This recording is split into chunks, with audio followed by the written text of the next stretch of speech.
At 9:40 p.m., I noticed something I could no longer explain away.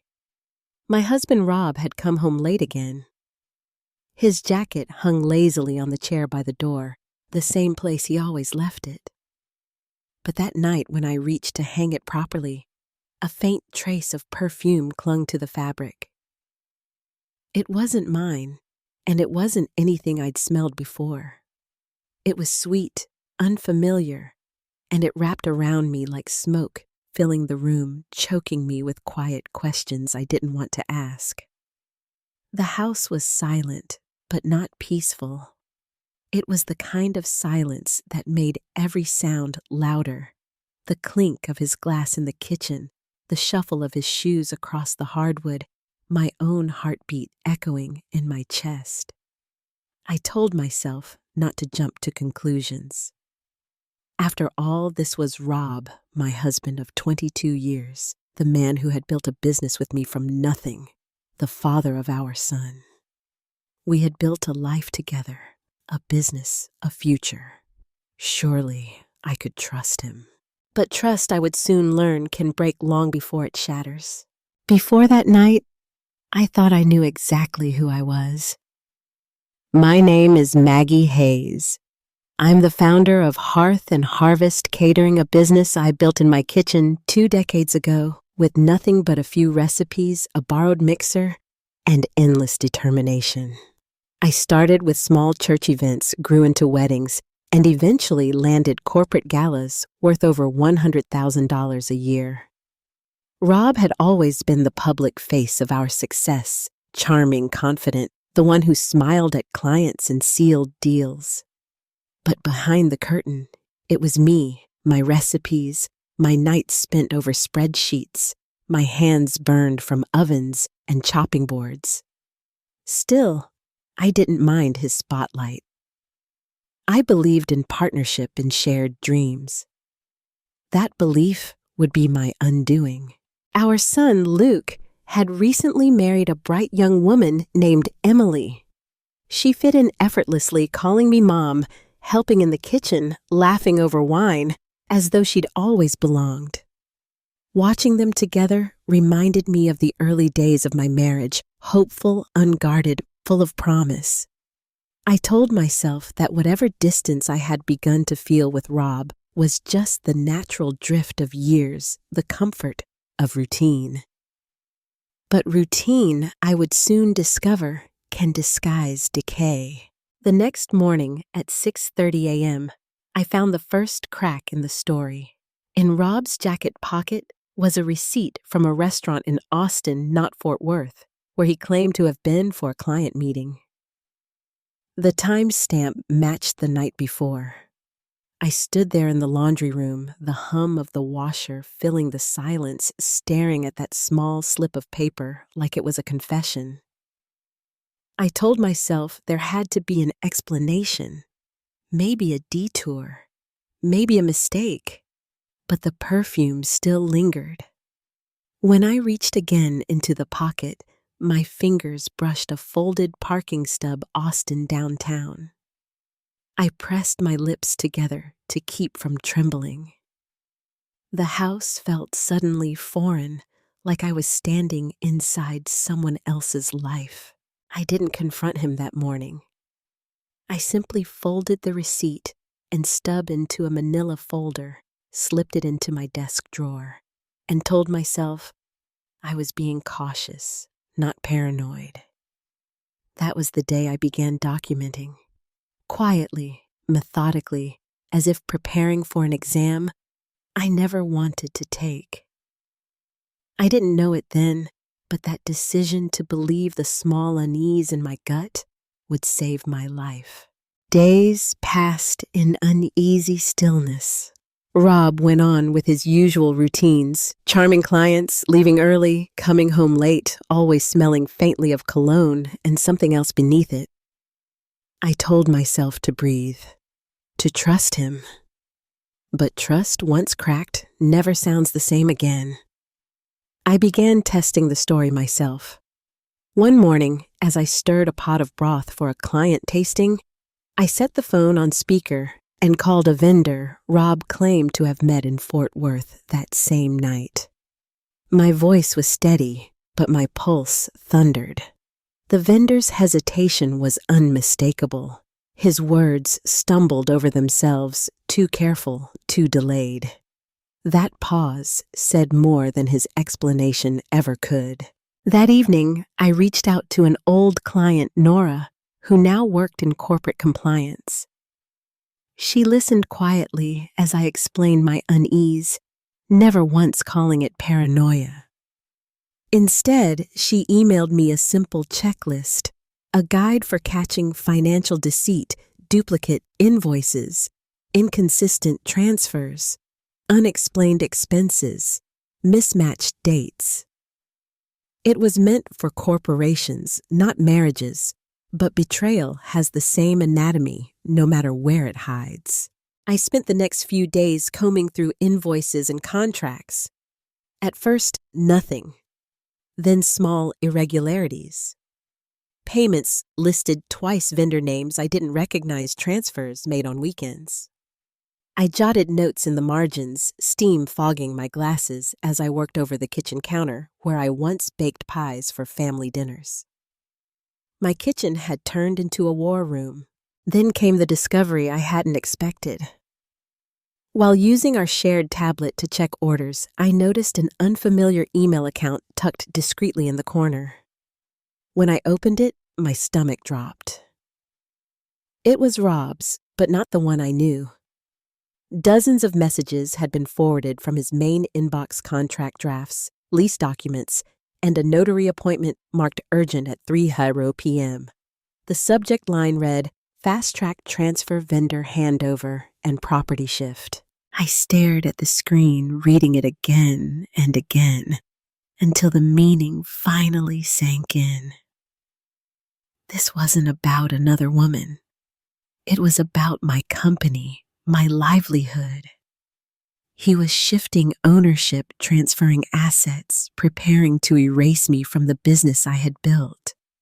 My hands shook so hard I nearly dropped the tablet. The betrayal was deeper than infidelity. It was premeditated theft disguised as partnership. That night, as I stood alone in the kitchen, the glow of the streetlight spilling through the window, I realized what I had to do. I wasn't just dealing with a husband's lies. I was up against a man willing to dismantle my entire life for power, for greed, and I had to be ready. The night after I found that hidden email account, I barely slept.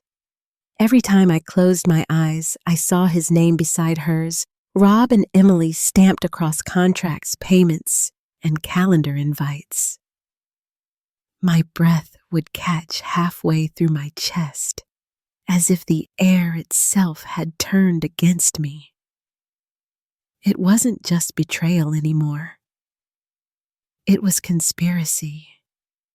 And worse, it was coming from inside my own family. For 20 years, I had built a life with Rob based on trust and shared work. Every plate of food, every client's praise, every late-night spin over invoices, I thought it was ours. But now, as I pieced through the hidden threads of his deceit, I realized it had never truly been ours. It had been mine, my labor, my sacrifices, and he had only been waiting for the moment to claim it as his. I decided I couldn't face this alone. I needed someone who would believe me without question, someone who would help me uncover what was real. I called Nora again. This time, my voice trembled as I told her everything: the hidden email, the notary appointment, the odd transfers. She listened in silence.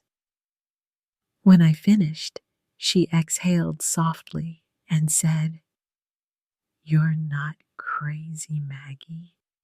You're being erased. But we can stop it." She referred me to a private investigator she trusted, a quiet, meticulous man who specialized in financial misconduct.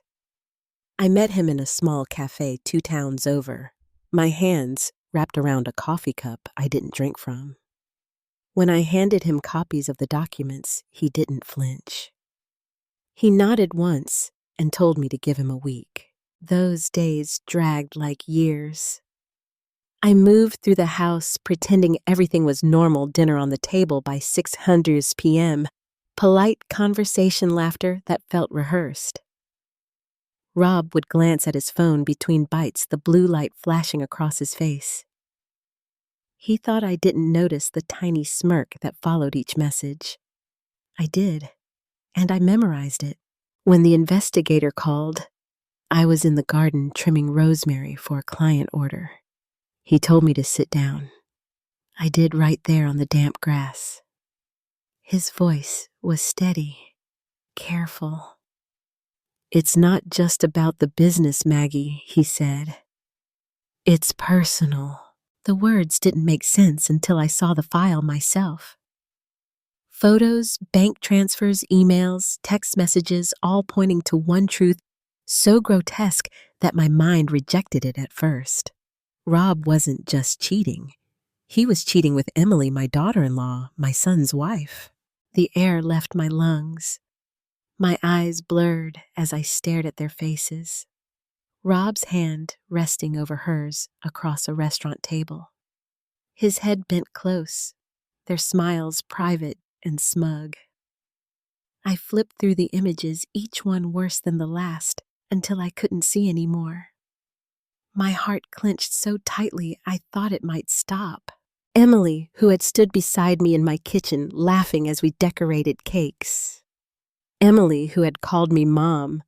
Emily, who had married my son Luke under the same oak tree where Rob had once promised to love me forever. It wasn't just infidelity. It was desecration. I don't remember how long I sat there on the floor of my office, the papers spread around me like ashes. When the tears came, they weren't loud. They were quiet, exhausted, the kind that come from a place deeper than pain. Somewhere between grief and rage, I found a strange, cold clarity. The life I thought I knew was over. The woman I had been loyal, trusting, forgiving, had died alongside that illusion. But as I stared at the evidence of their betrayal, a new version of me began to take shape, steadier, sharper, unwilling to be erased. I began to plan. If they thought I was weak, they were about to learn what strength really looked like. For weeks, I gathered every piece of information I could: bank statements, invoices, transfers, copies of lease papers Rob had altered. I hid them carefully, a flash drive taped under the kitchen drawer, photographs, sealed in envelopes behind old cookbooks. I knew their arrogance would be their undoing. They believed I would crumble quietly. Instead, I was documenting every detail. Then one evening, while pretending to check inventory, I overheard them in the office. Rob's voice was low, deliberate. "We'll finalize it by Friday," he said. "Once the transfer clears, she'll have nothing left to fight with." Emily's laugh followed, light and cruel. "She'll never even know what hit her." The words settled into my bones like ice. That was when I realized this wasn't about heartbreak anymore. It was about survival. That night, I sat in the dark, with only the glow of the monitor lighting my face. I opened my email and wrote to the investigator. "I'm ready for the next step." The reply came an hour later. "Just one sentence, then it's time to record the truth." I deleted the message, cleared the history, and turned off the computer. For the first time in weeks, I felt calm, because the storm they had started was about to turn back toward them, and I was ready to face it head on. The morning after that message, I woke up before dawn. The house was silent except for the faint hum of the refrigerator. For a long moment, I just sat at the edge of the bed, staring into the dim light seeping through the blinds. I could feel the weight of what I was about to do pressing down on me steady and deliberate. This was not a confrontation born out of anger. It was justice long overdue. I made my coffee the same way I always did, poured it into my favorite mug, the one with a small chip near the rim. Routine steadied me. It reminded me that this was still my home, my life, my creation. Rob and Emily had invaded it, twisted it, but they hadn't built it. I had. And what is built by one woman's hands can never truly be stolen. It can only be reclaimed. The first step was preparation. With the investigator's guidance, I'd purchased a small recording device, a simple black square barely larger than a coin. I tested it again and again, making sure the red light stayed hidden, the sound clear, every word crisp. I hid it beneath the lace table runner in the dining room, its placement precise, angled toward the seat where Rob always sat. Then I waited. I left notes on the calendar about errands that didn't exist, deliveries to confirm clients to visit. I wanted them to feel safe, unobserved. I even made dinner plans with a friend and said the words loudly enough for them to hear. "I'll be out until late. Don't wait up." That was all it took. Their guard began to drop. The next afternoon, I pretended to leave. I parked 2 blocks away and walked back quietly through the side gate, moving with a steadiness that surprised even me. My heart pounded, but my steps didn't falter. I slipped inside through the kitchen door and waited in the hallway hidden behind the half-closed door to the pantry. Minutes passed, then I heard the front door open. Their laughter came first, soft and conspiratorial. Rob's voice was low, familiar, yet foreign in its cruelty. "She's clueless," he said. "By next week, the papers will be signed. Hearth and Harvest will be ours. We'll rebrand it Start Fresh." Emily's reply was a whisper wrapped in venom. "She'll still think she's the one running it until the transfer clears. Then she's out." My hand tightened around the doorknob. The words sliced through me, each one sharper than the last. Still, I forced myself to stay still. I had to let them talk. I had to let them bury themselves in their own arrogance. Then Rob's tone shifted, more intimate, more personal. I closed my eyes as he murmured her name, the sound of movement following. The air seemed to thicken, pressing in on me until breathing hurt. My stomach twisted. It wasn't just betrayal, it was desecration, and it was happening in the home I had built from love. I waited until the silence stretched into something unbearable. Then I stepped into the doorway. The look on their faces when they saw me frozen mid-motion, disbelief colliding with panic, will stay with me for the rest of my life. Rob's color drained, as if the blood had fled his body. Emily's lips parted, her eyes darting toward the front door like she was already calculating her escape. I didn't raise my voice. I didn't need to. "Don't bother lying," I said, my voice steady, almost calm. "You've already said everything I needed to hear." Their confusion lasted only seconds before realization set in. Rob's gaze flicked toward the table, the same one under which the recorder was humming quietly. I watched his jaw clench as he understood. "You recorded us," he muttered, half in disbelief, half in fury. I didn't answer. I simply reached for the folder I'd placed on the counter earlier that morning and slid it across the table toward him. Everything I said, every message, every document, every transfer. I know about the company, the fake invoices, the notary. And now, I know about her too. For a moment, none of us spoke. The only sound was the low hum of the refrigerator and the faint trembling in Emily's breath. Then Rob's composure cracked. He moved toward me, his voice sharp with desperation, but before he could speak again, there was a knock at the door, 3 firm taps that echoed like punctuation to the chaos. When the door opened, the investigator stepped inside with the lawyer I had hired 2 weeks earlier. Their timing was exact. Emily backed away. Rob stood still, caught between outrage and dread.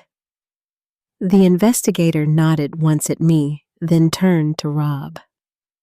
"Mr. Hayes," he said, his tone professional but edged with steel, "I believe you've been expecting us." That was the moment the tide turned. The man who once spoke over me in meetings, who laughed at my caution, who thought he could erase me, was now silent. Every illusion of control he had built began to collapse in real time. I should have felt satisfaction, but what I felt was something quieter, heavier. Grief, yes, but also a release. The truth was no longer mine to carry alone. It was out in the open, undeniable, echoing through the house they had tried to claim as theirs. That night, after they were gone, and the door finally shut behind the last officer, I sat at the dining table under the soft yellow glow of the chandelier. The recorder lay beside me silent now. I didn't play it back. I didn't need to. The truth had already done its work. Outside, the wind rustled through the trees, and for the first time in months, I let the silence fill the room without fear. It wasn't the silence of lies anymore. It was the silence of freedom. The days that followed felt surreal, as if I were moving through someone else's life. The house was quieter than it had ever been too quiet, but the silence no longer suffocated me. It was strange how quickly betrayal could hollow out a home. The clinking of Rob's keys on the counter, the soft murmur of his voice on late-night calls, even Emily's laughter from the kitchen, all of it was gone. In their absence, I could finally hear myself think again. Rob and Emily had both left that night. They didn't return for their things, not immediately. The investigator made sure the locks were changed before dawn. For the first time in years, I slept with my door open, unafraid of the shadows. The house didn't feel haunted anymore. It felt reclaimed. Mine again. When morning came, I walked through each room slowly. My office, the kitchen, the dining room. Every space bore traces of them. Ghosts of the life I had built with love and watched unravel in deceit. A coffee mug left half-washed in the sink. A jacket draped carelessly over a chair. The smell of Emily's perfume still lingered faintly in the hallway, like smoke that refused to clear.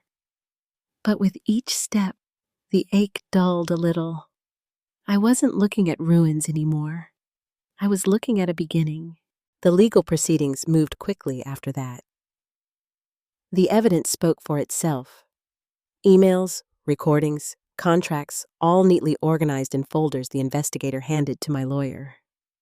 Their scheme had been elaborate, but not foolproof. Rob had left a trail of digital fingerprints everywhere. They had underestimated the woman who'd spent decades running a business down to the smallest detail.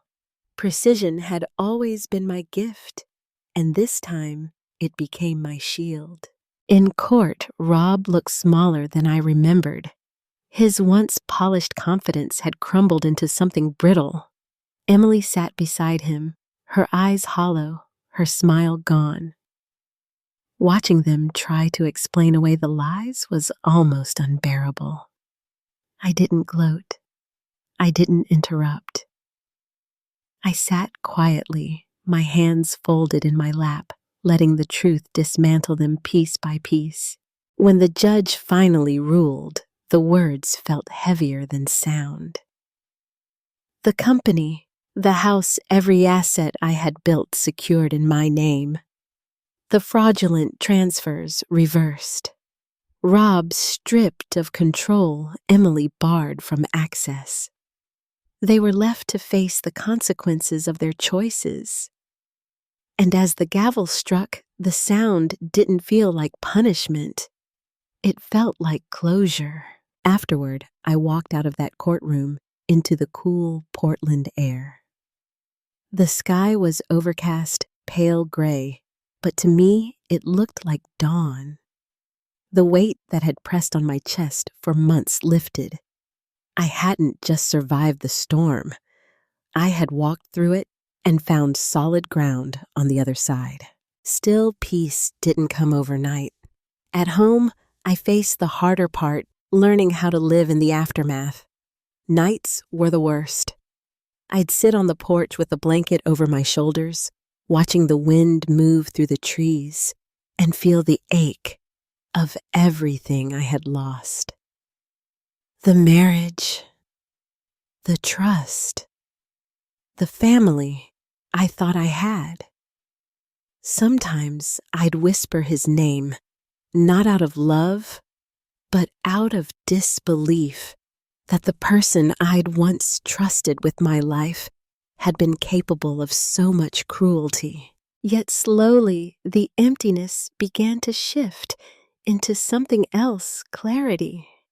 I started seeing my life not as what was taken from me, but as what I still had the power to shape. My business needed rebuilding, yes, but it was still alive. I was still alive. My hands, though older, still knew the rhythm of work, the pulse of creation. I returned to the kitchen where it all began. The first morning, I lit the oven again. The warmth that filled the room felt different.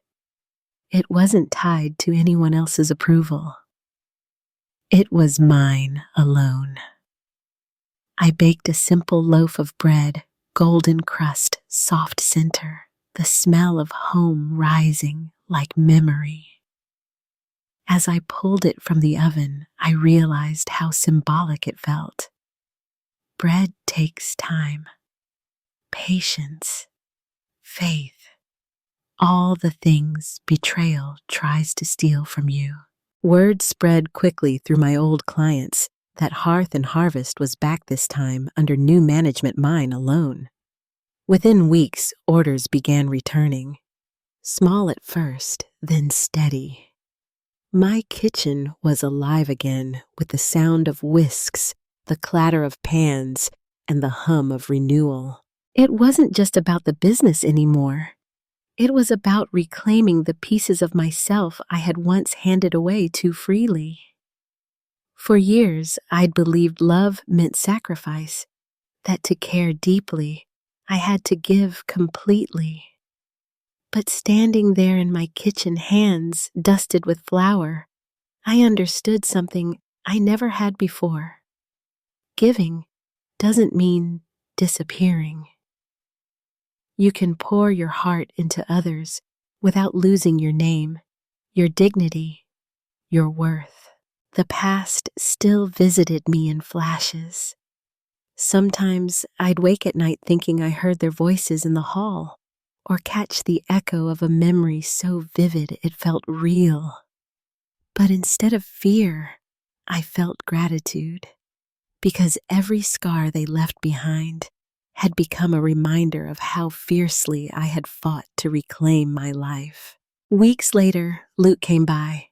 He looked thinner, older, the innocence I once saw in him dimmed by pain. He told me he had filed for divorce, that Emily had tried to justify everything but failed. We sat on the porch for a long time, the air thick with the things that didn't need to be said. Finally, he whispered, "I'm sorry, Mom." I reached for his hand. It's not your fault, I said softly. Sometimes people choose darkness, but we don't have to stay in it with them.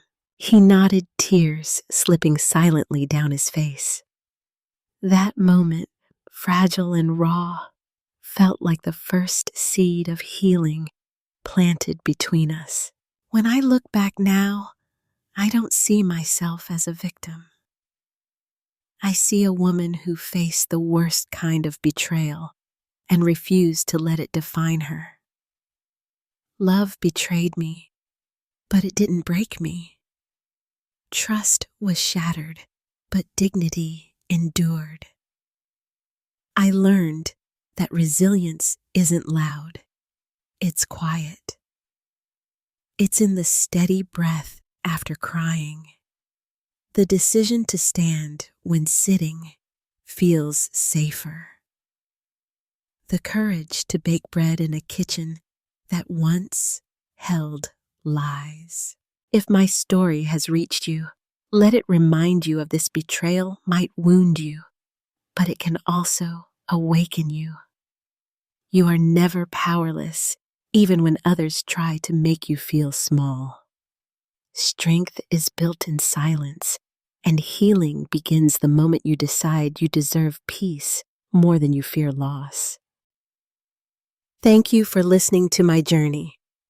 If this story moved you, please like, share, subscribe, and leave a comment about what you would have done in my place.